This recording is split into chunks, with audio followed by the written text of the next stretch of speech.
Magnesium and your bones preventing osteoporosis. I get this question often, and I'm going to talk about it from a nutrition perspective and more. This video is for you if you are a woman over 40. I am Robin-Nutritionist. This is my 16th year focusing on food and nutrition to heal the body. I specifically help women over 40 meet their nutrition needs and mitigate symptoms and concerns related to the pause. That's perimenopause, menopause, and beyond. So postmenopause. This is for you if you are in that space. Let's talk about magnesium. Magnesium is underappreciated for bone density. Magnesium helps your body use calcium and vitamin D. So calcium and vitamin D, it helps those minerals like calcium harden and strengthen the bones. Magnesium supports the bone structure and bone density, especially for women after menopause. So if you are already into menopause, please listen to this. And then if you are in perimenopause, this is a preventative conversation so that you can get ahead. There's so many, osteoporosis is quite an issue for women as we age. So we can get ahead of this and know what to do. Oral supplementation in menopausal women is shown to increase bone density. Having lower levels of estrogen. So when we're in this pause phase, our estrogen is doing crazy things and declining. So the lower levels of estrogen increases our risk of developing osteoporosis. So on average, we lose up to 10% of our bone density in the first 5 years of menopause. Whoa. So osteopenia, if you've ever heard of that, we hear all the time about osteoporosis, but osteopenia is less severe. So it's the beginning stages. The bone loss is not as great yet, but it's the stage before osteoporosis. And without treatment, it can progress to osteoporosis. If you are enjoying this content, if this is helpful to you, please subscribe to the channel, hit the notification bell, like, comment, and share. That really helps us to reach more women that need this information. So thank you in advance for doing that. And again, if this is helpful for you, I want to stay connected and continue to share positive, useful, empowering information with you. So how to prevent osteoporosis. So when you have osteoporosis, then your bones are brittle. So we're talking about eating a calcium-rich diet. I'm going to share with you foods that are calcium-rich. This includes fruits and vegetables. I'm always going to talk about the power of produce. I read somewhere that we eat more meat than produce, generally, our society. So ladies, that's the fruits and vegetables. It is critical for us in this pause phase. Another way to prevent the osteoporosis is to supplement with vitamin D that includes K2. K2 is very important to help to get the dietary calcium into our bones. So they work synergistically together. If you're taking the D without the K, you're not allowing it to fully do what it needs to do. And then also we've talked about magnesium. So you want to supplement with D3, K2. You wouldn't take the K if you're on blood thinning medication or you're on kidney dialysis. You want to talk to your provider. But otherwise, you're going to take your D3 with K2 and magnesium.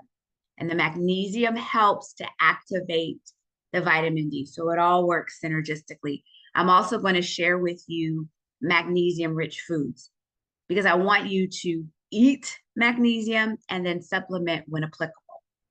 I am also going to share with you calcium-rich foods because calcium supplements you're never going to hear me recommending them because the risk reward is in other words, the dangers of taking the calcium supplements doesn't outweigh the benefits. So you're better off eating calcium rich foods.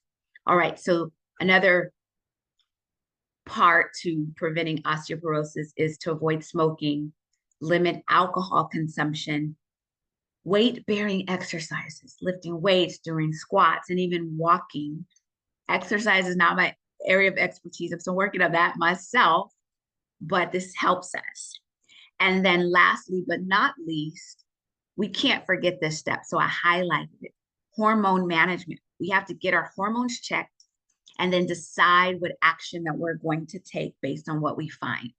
Your estrogen is going to decline. Your hormones are doing a dance. And if we do nothing, they're going to continue to decline. So you want to be intentional about what your next steps are. I talk a lot about this within the Necessary Nutrition community and who you should see to get your hormones, how they should be checked. I really go into detail in that and point you in the right direction. But I just want you to know that so that you have that in your awareness. Menopausal women need about 1,000 to 1,200 milligrams of calcium a day. So it is said, because sometimes these numbers change, but this is what is said. So as I said before, I recommend that you aim to meet your calcium needs from food, not supplementation. Why not supplementation? Because calcium supplementations, the way that it enters into our bloodstream, can immediately go in places really quickly and cause heart issues and calcification in our arteries. When we eat dietary calcium, it moves through our bloodstream differently. And then when we're supplementing with K2 and D3, then we're able to get that calcium that's in our bloodstream naturally from food where it needs to go. Calcium-rich foods. This is just 5 of them. There are more. So 1 cup of tofu gives you quite a bit of calcium. Almond milk, salmon, sardines, which I do not like, kidney beans. So these are some foods. Again, there are more foods that I didn't mention that can give you and help you meet your calcium needs daily. Food sources of magnesium include your leafy greens, pumpkin seeds, salmon, almonds, dark chocolate. And we need about 320 to 400 milligrams of magnesium a day. I supplement with magnesium now for helping me with, I supplement with magnesium glycinate because it helps me with anxiety and calming. Caution you though, magnesium has a laxative effect. So if you're starting to take magnesium, I want you to start in easy because and it doesn't do this for everybody. Some forms of magnesium are designed specifically for that, but magnesium glycinate has a laxative effect in some and not in others. So I always recommend when you're starting out, especially if you're taking Necessary Nutrition's magnesium glycinate, 3 capsules will get you to 400 milligrams. When you're first starting out, I only recommend that you take 1 and let your body get acclimated to that. And it really, it's depending on what foods you're eating and then your need. So again, I take up to 2 in the evening, but for you, if you're just starting out, just take 1 and let that get into your system. And then you can increase up to 3. So if you can see on the screen that I recommend, and then we create magnesium glycinate because that one helps with, again, calming, stress, sleep, and that's good for us in the pause. And then your vitamin D3 with K2. Those details or how you can get yours is going to be in the description or the down box. Thank you again. I hope this information was helpful for you. Again, comment if this was useful, like, subscribe, share it with other women that you know need to get this information. Thank you so much again. This is Robin-Nutritionist from Necessary Nutrition. Eat well, think well, and be well. Until next time, take care.